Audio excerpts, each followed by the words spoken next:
Innovation Rockstars. Innovation Rockstars. In this episode, we are joined by Dr. Kerstin Höfle, Vice President R&D and Product Management at Körber Supply Chain. Hi, and welcome back to Innovation Rockstars. My name is Chris Müroth, and in this episode, I am really excited to welcome Dr. Kerstin Höfle from Körber Supply Chain. As Vice President R&D and Product Management, Kerstin is responsible for the product portfolio and its future viability. Very interesting, and I'm very much looking forward to this conversation. Thanks a lot for joining. Yeah, thanks for having me, Chris. Really excited to be here with you today. All right. So as always, we start straight away with a short 60 seconds introduction sprint. So Kerstin, this is all about you, your career, and your current role at Körber Supply Chain. So for the next 60 seconds, the stage is all yours. Let's go. Yeah, thank you so much. Yeah, I work at Körber Supply Chain in the business area automation. So to make it very short and simple, we are a globally acting system integrator for intralogistics solutions.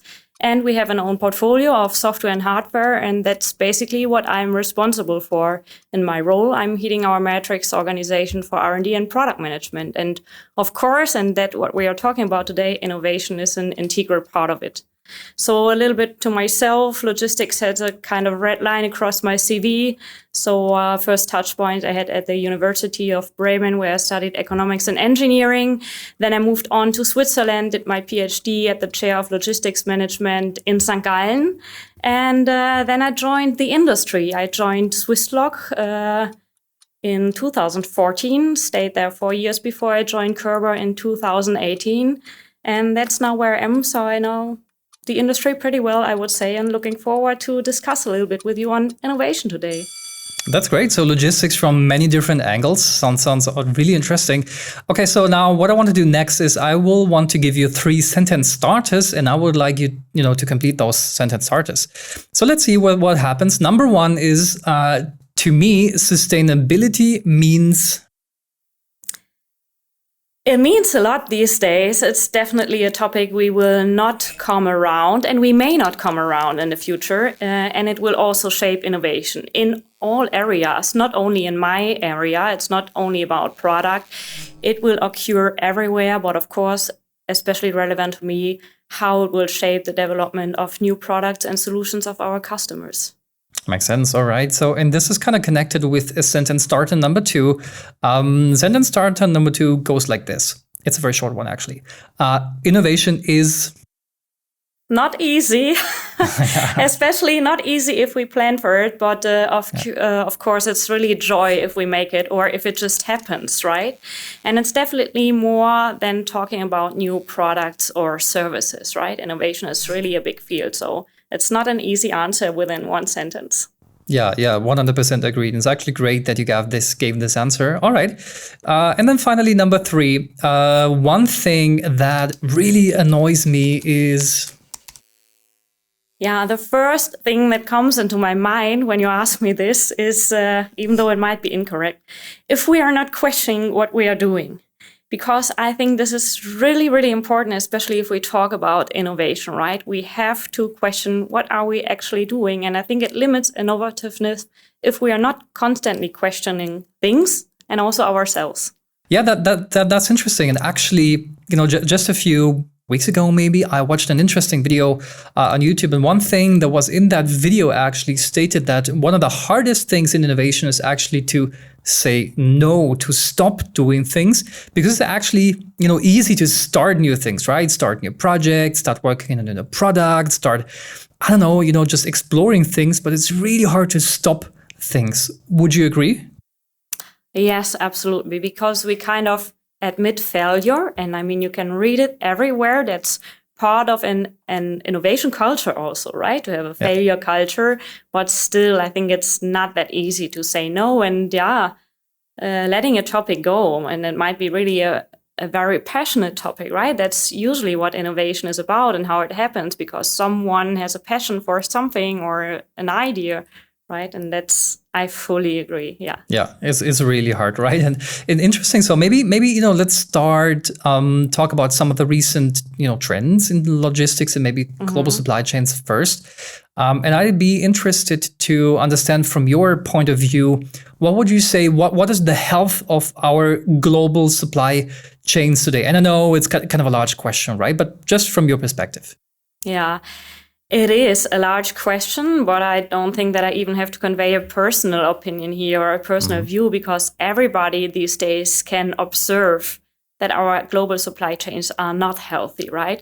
I mean, we can even feel it in our private lives, right? That global supply chains are not healthy when we talk about traveling, we talk about the delivery of things, right? And of course, this hits the industry much more if we talk about the availability of chips or electronic products, steel, aluminium, sometimes even wood. Yeah. But of course, also the availability of transportation modes, like sea traffic is delayed, the harbors are running full. So it is a completely new situation, I would say. Nobody had expected it that way, right? Right. Yeah, that's kind of true. And so you have pressure on this side, right? And at the same time, there is also a lot of change going on. And obviously, as always, the speed of change is also accelerating. There is new technologies enabling sustainability, as we discussed before, and this is going to increase. Then, you have topics such as energy efficiency in cold chains, or there is trends on, I just read on your website, on dark warehouses, for example, right? So warehouses without lights and without people, paper-free warehouses, and so on. So if you were to look at what's happening right now, what are some of the hottest trends on your radar right now? Yeah, I think you already named a few, and everything around sustainability and energy efficiency, that's really a super hot topic. I mean, we could observe this energy efficiency, green warehousing already a couple of years back. Actually, when I started with the industry, that was around 2014, it was already a hot topic, but nobody was really willing to pay at that day, right? But now, I mean, also, unfortunately, given the global crisis and the raise in energy prices, this becomes a hot topic, a really hot topic, right? And I think also the awareness in society about sustainability topics has another dimension right now. So this is driving a lot, and I think will drive innovation, as I said in the beginning, a lot in the future. What is also a big trend, or let's say driver, is labor shortage. And this is actually what is driving automation a lot, right? It's not that we want to replace human workers. There are simply no workers that we can find for warehouses or even producing companies, right? So this is driving automation, not only in intralogistics, I would say in all kind of industries. And from a pure technology perspective, for sure, it's everything around artificial intelligence, machine learning. I mean, it's been a buzzword, we could already say, since a few years, but I think we're getting there, finding really relevant use cases. So these I see as the big trends and drivers. I think so. And, that's as with most of new and emerging technologies, right? Until you reach kind of the plateau of productivity, just take some time. And before that, there is a lot of maybe, uncertainty or doubt or FUD, fear, uncertainty, and doubt, right? Later on, you have some fear of missing out. And in between, you have peak of inflated expectations and so on. It's kind of always the same thing. And specifically in the sustainability area, my feeling at least is that sustainability initiatives have been focused on the manufacturing side quite a bit, right? But now, obviously, the spotlight is also on, as you said before, warehouse, transportation, energy efficiency in those areas. So do you have any, sense, any idea on how sustainability should actually be addressed in those areas going forward? Yeah, I think what is key, and I think this is now the awareness that has already been created in the industry, that sustainability initiatives have to focus on the entire supply chain, right? Yeah. You said, okay, maybe it started a bit with manufacturing. Of course, if we look at the energy consumption in manufacturing, or also when we produce products, yes, that's relevant. And also our products that are used with the customers consume certain amount of energy. So the energy consumption of whatever is always relevant. But of course, it's to optimize your entire supply chain, how also to measure greenhouse gas emissions across the entire supply chain, right? There are a lot of initiatives ongoing on the greenhouse gas protocol. And of course, this is also something we're taking into consideration, how to measure, how to aggregate, basically, because we also want to avoid double counting, and how can we really show that we make an impact, because I think that's making the difference, right? It's not just like do reporting for reporting, right? It's because we want to make the world a better place to live at the end, Which is a large mission, right? And so you have kind of many, pressure points, right? You have the emerging technologies, you have the, obviously the trends are going on, the desperate need for more sustainability, more energy efficiency and all that stuff. So obviously, supply chain challenges become increasingly more complex.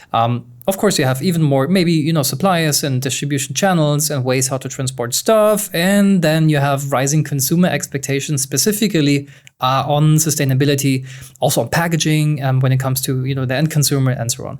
So what do you think, given where logistics is today, do you think that's enough to be ready for tomorrow? Or if you say no, where do we most urgently have to innovate? I mean, we have to start somewhere, right? Exactly. And I think, of course, depends on whom you're talking for. Yeah. But you already mentioned an interesting stakeholder, and that's the end consumer. And I think the awareness at the end consumer has changed dramatically, right? Because in the past, when 20 years back, how often did you receive a parcel at home? Rarely, right? True. So you have really not been in touch with logistics and with supply chains. And now also given the crisis, you have a completely different kind of awareness. So I think one area where we urgently need innovation to happen is the last mile, because there's changed expectations from the end consumer. And we have huge challenges in the last mile delivery, right? It's not that you get a parcel delivery once a day. There are 5 different service providers ringing your bell, right? And then we have the traffic congestion in the city centers. A lot of people are discussing these topics of last mile logistics, urban logistics, you name it. But I think that's where it's really potential and where we don't really have the one solution. A lot of cool ideas, but kind of all isolated, like smaller islands. And I'm really looking forward to see the big picture and somehow an initiative moving this topic forward, right? But I think it will also be a different kind of stakeholder set, like an ecosystem, because no one will be able to solve this on his or her own, right? And that's interesting, right? Because at the same time, we also have a similar last mile discussion in passenger transportation, right? And at least these days, so we have 2022 right now, but you see all these, e-scooters in the city, maybe broken, maybe still, imperfectly working fine on the streets, laying down. I see actually, a lot of drunk people using them all the time after 2 a.m. or something. Just that's not a discussion, but it's the same discussion on last mile transportation, right? So how do you get from the main railway station, for example, to your destination or to your home? And it's interesting that logistics is kind of discussing this at the same time, which obviously makes a lot of sense, because that's something that's maybe not been too prominent in the past, but is really, really urgent right now. Yeah, and I think there's even at least personally, I thought there was a great example for innovation in the last mile passenger transportation. When did it start with these e-scooters? A year before Corona, right? And then we had to install like 5 different apps for 5 different types of e-scooters. But what do you want as the end consumer? Just transportation. And just recently, I visited Hamburg, and the city of Hamburg, or the public transportation organization of Hamburg, they have released an app where all means of transportation you can control, right? So taxi, public transportation, the e-scooters. So someone is orchestrating what is happening. Interesting. And I think that would also be, if I talk about an ecosystem, also something for the last mile. Who's orchestrating all the parcel delivery companies, right?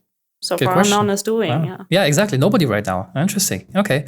And then now, before we dive deeper into some, more innovation talk in logistics, what I would love to do, Kerstin, is actually to play a quick game. And the game is called, it's a very simple game. The game is called Either Or. And this is how it works. Again, really simple. What I would like to do is I will give you two options, option 1 or option B. And you choose one of those options and then maybe spend 1 or 2 sentences each to explain why you chose a certain option. So let's see what happens. Number 1, it's actually already quite kind of intense. So would you either say that in a few years from now we'll actually have those dark warehouses, or that warehouses will never be ready to operate without any humans, and why? Even though I work for an automation company, I think warehouses will never be ready for automate 100% without humans. Why? I think we could compare it maybe with the limit of a function in math, right? So we're always getting closer and closer and closer, but I don't believe that we will be there 100%, but very close in some areas, definitely. So there is no black or white. Okay, interesting. Yeah, I think that's fair. Okay, and number 2, now that's an easy one, right? What do you enjoy more, summertime or wintertime, and why? That's not an easy one. There are so many great aspects of both. But I would say the summer, just the snow is missing. Summer without snow. Okay, interesting. Yeah, okay, and because number 3, I love the mountains, right? I love the mountains. That's the explanation behind. So, but just for skiing, the rest of the winter with all the icy streets and so, I'm not missing that. So I decided for summer. Yeah, that can go away, right? And it's, I guess, a more challenging time for logistics too, right? Winter and stuff. So at least, but you need no cooling. Okay, at least not as much cooling. Well, okay, there is pros and cons. I get it. Okay, and finally, number 3. And that might be a trick question, actually. What do you think is more effective for innovation? Is it either market pull or is it technology push? Effective for innovation is probably technology push, but I say if I have a realistic picture on it and look at our industry and our geographical market, I would say it's market pull. If I look on what's happening and how are we capable to innovate, I mean, the market is a bit crazy if you look at the tech market and the investments that are done in startups, but that's mainly in the US or in China, where you have this huge risk capital, which is differently in Europe. So there's kind of a risk averseness on the markets we're acting at, or at least in Europe. So what is realistic in the logistics industry? I think it's market pull, unfortunately. For real innovation, right? I mean, I was just listening to another podcast this morning, and they did a catch up of the Logimat. And they were like, but the real innovation we didn't see. So the Logimat is one of the biggest intralogistics fairs in Europe, right? Or logistics fairs. And so they say, we didn't see the next big thing. And I think that's true, right? But I think if a next big thing to happen, then it would be a technology push. But it's difficult to really search for it, And it's very capital intensive, as you already said, right? And this is an ongoing debate, at least for maybe a few decades, right? In the technology space, in basically in business, not even the technology space, but in business, to be honest. What's right for really driving the next big wave of innovation or big innovation. And historically, I mean, it's often been connected to technology, right? I mean, you had the computers, you had the internet, and nobody was asking for internet. Nobody was asking for things on that turned out to be a great technology. Nobody was really asking for artificial intelligence. Nobody was asking per se for a smartphone, for example, right? So things happened and great technology emerged, but then obviously it took many, many years to actually grind it into something useful for the masses. This is an interesting debate. So you would rather opt for technology push if we would say the next big wave for innovation. Did I get this right? Yeah. Yeah, totally. Yeah. I'm totally with you. As you said, nobody asked for the iPhone, right? And I mean, of course, a lot of companies are striving for the next big thing, but I think that is the real challenge that I don't know how to plan for it, right? I mean, otherwise I would be a billionaire already. That would also be pretty cool, but... Why not? Yeah, that would be an interesting life too, right? And then how do you keep basically eyes and ears open, for understanding at least what's happening on the market, for example, concerning the market pull, or even then new technologies or new applications for technologies? How do you do that at Körber? Yeah, I think that's pretty hands-on. I mean, we what is super important, we have to stay in touch with the market and with the customers, right? Yeah. Because, I mean, we were just talking market pull, and that's what it's all about, right? What do our customers need in the end? We are solving problems, no matter what kind of problems, right? And then technology is a kind of enabler. So if we understand a problem, we are searching for the right technologies. And then, of course, we use the traditional way. We read, we do research, we use social media. There are a lot of very great trend reports. We do podcasts like today, and there are a lot of cool podcast session you can listen in where there's actually too much information already on the market, but this is how we do it. Yeah. But I think most important is to be very, very close to the market and to the customer and their actual problems. So stay involved and also stay engaged, right, in the different communities, in the different also networks, if you will. So that's I guess a good recommendation. And did the way how you do this change post and prior COVID? Did something change? With regard to innovation management or how we look at innovation. Yeah, and basically how you keep ears and eyes open for, identifying new needs or new technologies. I mean, of course, the way of interacting, especially with the customer, had to change because we were not allowed to travel.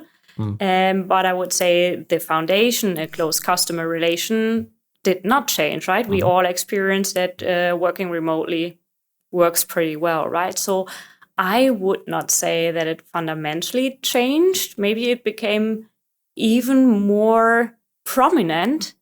And also everybody got more aware how important it is to stay close to the customer and that it takes maybe a different approach doing it the digital way. Yeah, I agree. And how does this now connect to your innovation management or to your technology and innovation management process at Körber Supply Chain? Can you maybe describe, how it looks like, what elements are vital to it, and how this connects to identifying, emerging needs and emerging technologies? Yeah, I mean, you're probably targeting a little bit to how does the innovation management process look like? Yeah. It's not so structured, and now it depends, of course, what do we consider to be innovation, right? If we talk about, let's say, market pull, I mean, then it's pretty straightforward. Of course, the sales is closest to the market and closest to the customer, so it's then our internal task to be connected internally, ensure that we can bundle all these different sources that we have from peers, from sales colleagues, but of course also from colleagues all over the organization that are seeing or listening to something interesting, right? I think that is the major challenge, to aggregate it. And I mean, you can have super structured processes, but at the end, it's about a one-to-one communication, right? Just give the people a call or just make them aware, please call me if you see something, right? I think that's very crucial to it.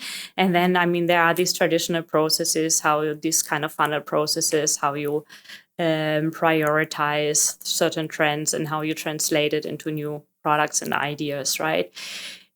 But that's, we can call it innovation if we want to. I would call it product development. Of course, everybody is asking for digital solutions. Here's the data, but then it's the question, what do we make with the data, right? So you need somebody with a great idea. But of course, then it's super important to get it back and link to the organization, right? Because of course, at the end, we have to sell mature products to our customers that are safe, reliable, secure. Yeah, and there is this expectation, of course, right? Especially of your clients. Okay.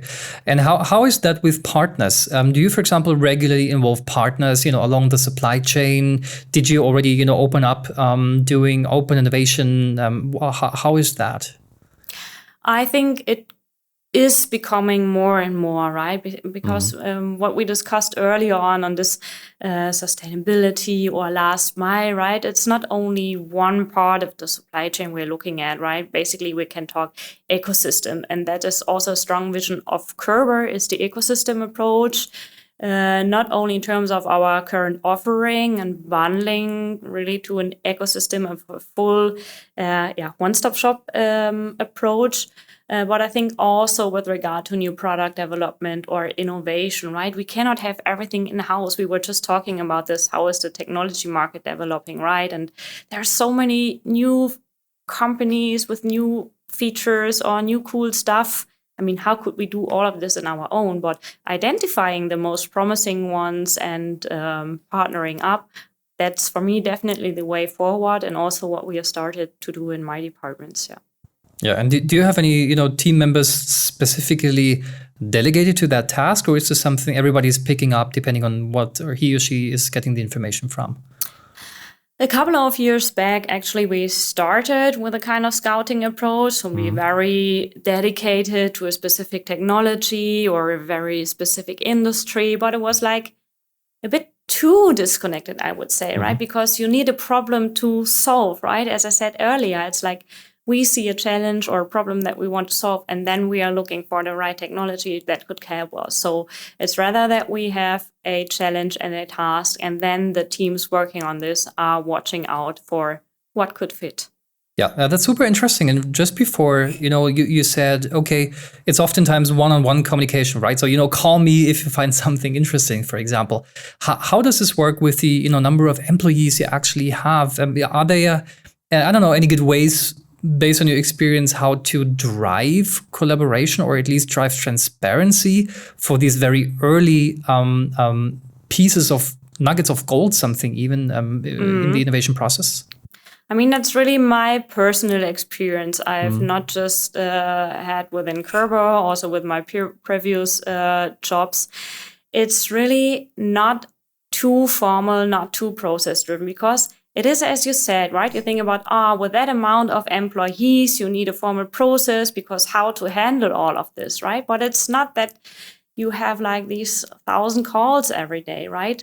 No. Of course, you could select a very proactive approach saying, okay, this is our challenge, send in all your ideas, and you might get a lot. But if you just have it on a, here we are, if you have an idea, you can call. And there are even board members in the Körber group that offer this, just call.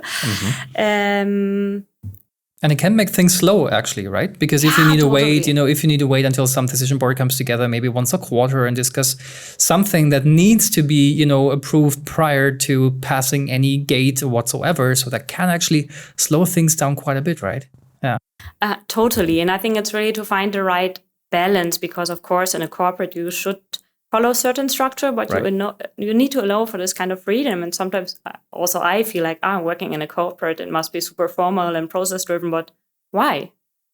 Who has defined that it has to be that way, right?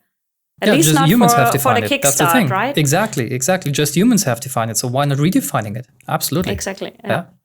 And what is your perspective on talent? I mean, logistics is at the core of at the heart of the economy, right? It's the engine and the connection that brings stuff from A to B, that makes a lot of things actually happen in a globalized world. And a lot of cool stuff is happening. You shared some interesting insights, technologies, trends, and projects or innovations that are to come up soon. I had also a great discussion with DB Schenker on what they're doing. So there is actually quite a few things happening. But for a long time it was just insanely attractive for especially tech talent to join the large tech companies, right? So how is talent acquisition going at your end? Do you have a good in-stream on new talent? Is it challenging? Are they even interested in logistics these days? What is your perspective? Yeah, unfortunately, the industry was not very sexy in the past, right? I think recent developments are kind of helping that there is awareness for this industry. I mean, how would you know if when I finished school, I did not know anything about logistics, basically, because we have not been in touch with it, right? On a private basis, right? So there is another awareness for the industry as such. And I think this is what leaders have to do, promote the industry and show that it is sexy. And there's a lot of cool new technology. So I think also for tech talent, there are a lot of jobs, right? Especially if we look at everything around data analytics, data science, right? There is so much we can optimize. Yeah. So I think this is developing in the right direction.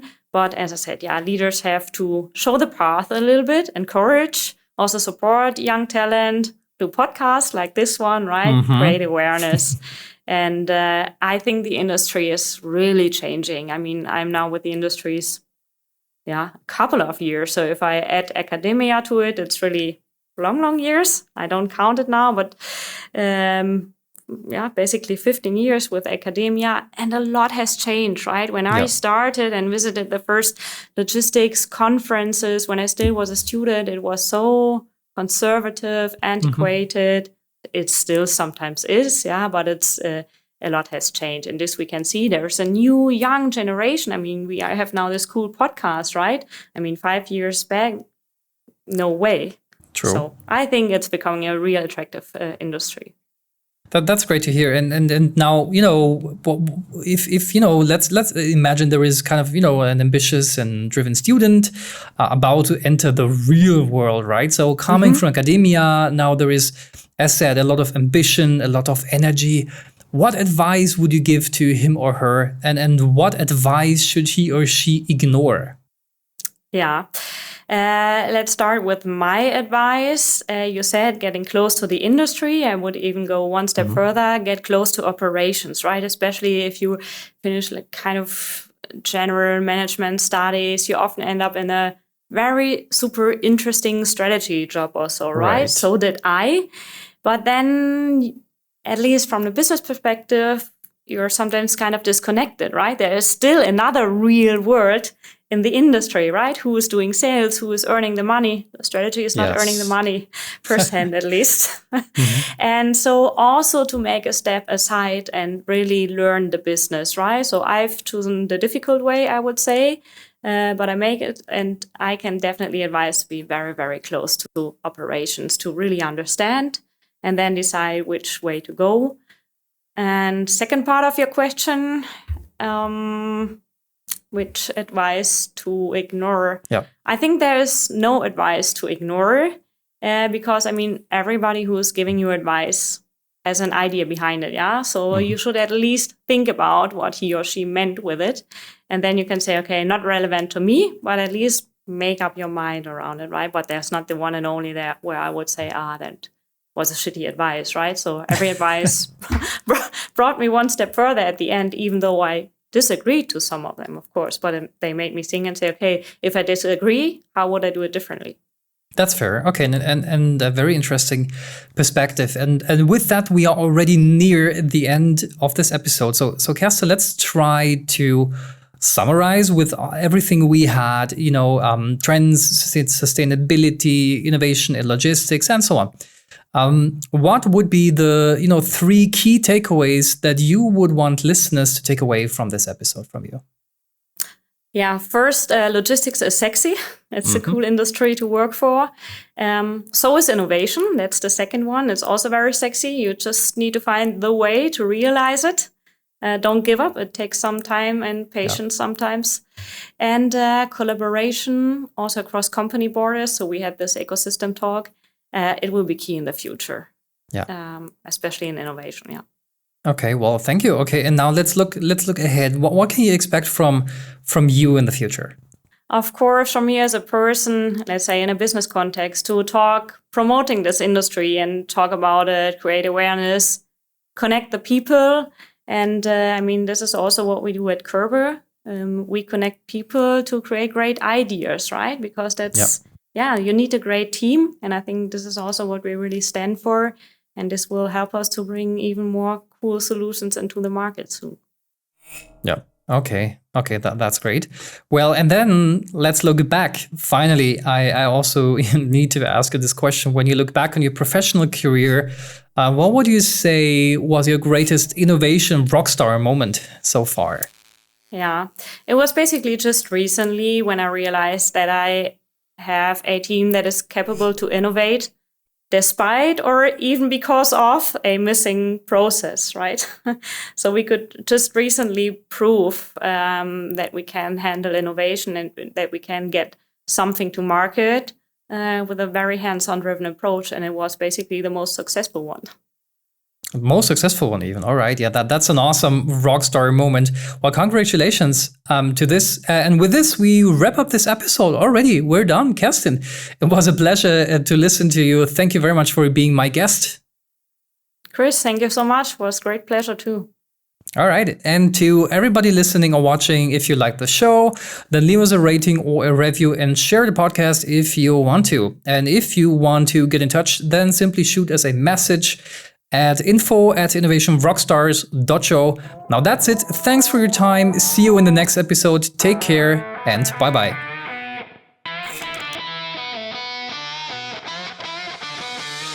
This was Innovation Rockstar Dr. Kerstin Höfle from Körber Supply Chain on change and sustainability in the logistics industry. If you would like to give us feedback on this episode, or know someone, perhaps yourself, who also has some thrilling stories or insights to share from the world of corporate innovation, just shoot us a note at info@innovationrockstars.show. You like the show? Then leave us a rating and recommend it to others. For more inspiring innovation stories, visit our website at www.innovationrockstars.show or browse through our Innovation Rockstars channel on all major podcast platforms.